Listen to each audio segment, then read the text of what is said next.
Sidang etik polisi yang terseret kasus pembunuhan berencana Brigadir Yosua kembali digelar hari ini. Kali ini mantan anak buah Verdi Sambo di Propam Polri yang menjalani sidang etik.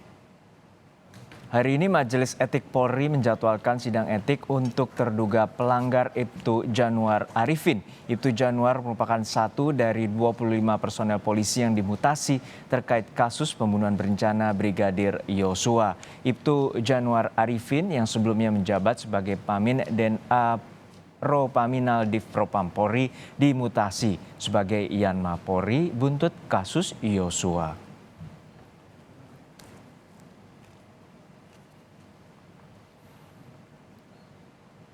Informasi terkini soal sidang Komisi Kode Etik Polri, kita sapa jurnalis Kompas TV Alfa Nia Rizky di gedung TNCC Polri. Alfa, hari ini mantan anak buah Verdi Sambo di Div Propam Polri yakni Ibtu Januar Arifin akan menjalani sidang etik. Lalu seperti apa dugaan dan maupun peran dari Ibtu Januar dalam kasus Yosua ini? Benar sekali Herjuno dan juga saudara bahwa Ibtu Januar Arifin hari ini menjalankan sidang etik terkait dengan pelanggaran kode etik dalam penanganan kasus pembunuhan Brigadir Yosua Huta Barat beberapa waktu lalu. Walaupun perannya sendiri belum dipublikasikan oleh pihak Mabes Polri, tetapi kalau dilihat dari jabatannya sebagai mantan anak buah dari Verdi Sambo dan juga mantan anak buah dari Karopaminal Brigjen Hendra Kurniawan, tentu saja peran dari Januar Arifin ini tidak jauh dari terkait dengan penanganan TKP atau tempat kejadian perkara di Duren 3 beberapa waktu lalu. Tetapi tentu saja kita harus menantikan seperti apa peran pastinya.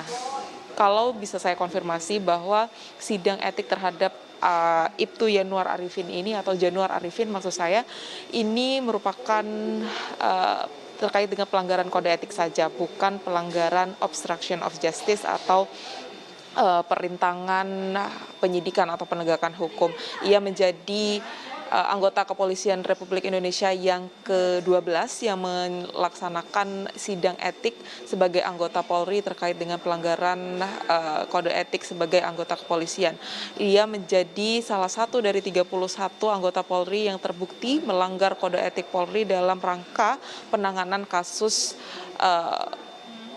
pembunuhan Brigadir Yosua Huta Barat. Apa yang kemudian akan menjadi sanksinya kalau direview dari beberapa sidang yang sudah dilangsungkan sebelumnya bahwa terkait dengan pelanggaran kelas sedang dan juga ringan ini sanksinya hanyalah sanksi etik terkait dengan perbuatan tercela dan juga sanksi administrasi biasanya demosi, baik itu mutasi dengan penurunan jabatan 1 sampai 2 tahun saja. Kita akan nantikan bersama Juno dan juga saudara hasil terhadap sidang etik yang dilangsungkan kepada Ibtu Januar Arifin pada hari ini.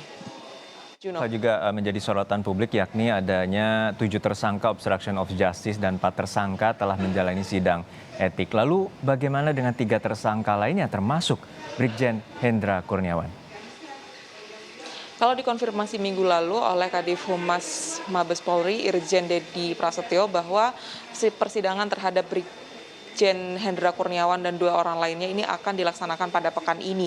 Tetapi memang belum diberitahukan begitu kapan tepatnya. Kemarin kami konfirmasi kembali kepada Irjen Dedi Prasetyo, belum ada jawaban pasti. Tetapi tentu saja ada persiapan-persiapan pemberkasan menurutnya yang harus disiapkan untuk melangsungkan sidang etik terhadap ketiga tersangka obstruction of justice atau perintangan penyidikan atau penegakan hukum ini. Tetapi yang paling dinantikan adalah sidang terhadap Brigjen Hendra Kurniawan sebagai mantan Karopaminal Div Propam Polri, karena ini menjadi salah satu tombak penting dari penyelesaian kasus obstruction of justice dari anggota Polri ini.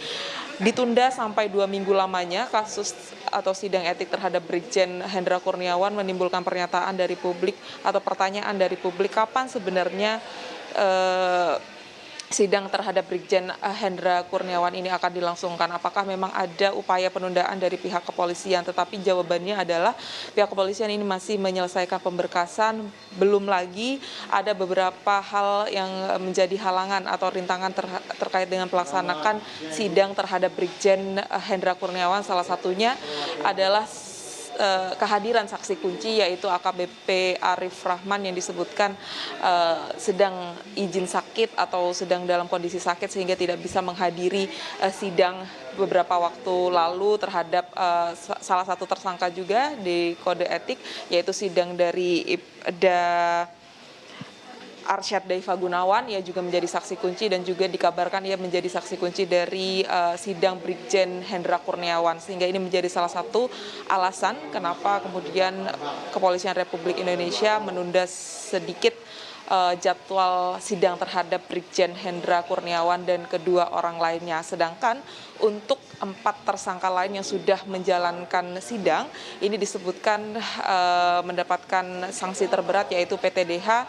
Verdi Sambo sudah inkrah, dipecat dari Kepolisian Republik Indonesia, sedangkan 3 orang lainnya masih menantikan jadwal sidang banding yang akan dilangsungkan juga oleh Komisi Sidang Banding yang sudah dibentuk oleh Kepala Kepolisian Republik Indonesia. Juno. Baik, total ada 35 personel polisi yang diduga melanggar etik dan 9 diantaranya telah menjalani sidang, dan untuk itu Januar Arifin sidang masih berlangsung. Terima kasih rekan Alvania Rizky dari Gedung TNCC Polri.